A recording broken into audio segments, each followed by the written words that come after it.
Finally আমরা একটা বিয়ে বাড়িতে আইছি, বিয়ার কাম নিয়েছিলাম। এই যে বিয়া প্যান্ডেলটা বানাইছি, করিডোর এটা পুরা বৃষ্টি নামছে তো, খুব কেতটা তো দিয়ে আড়া না, এই জন্য কার্পেট দেওয়া নাই। মানে এই যে কার্পেট দিছি, চেয়ার টেয়ার দিছি। আঙ্গরে যে নেতা বয়ে রয়েছে, এটা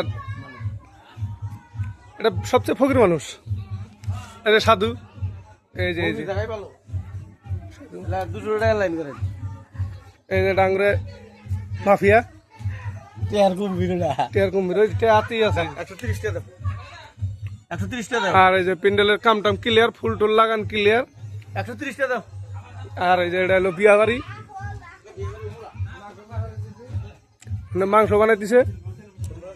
আর ফাইনালি মানুষের যে ভোজন করবো, মানে খাওয়া দাওয়া করবো, এই যে চিকেন ফ্রাই এনে আমদানি হবো। বর্তমান মানুষ নাই, দুঃখিত আহে না এখনো।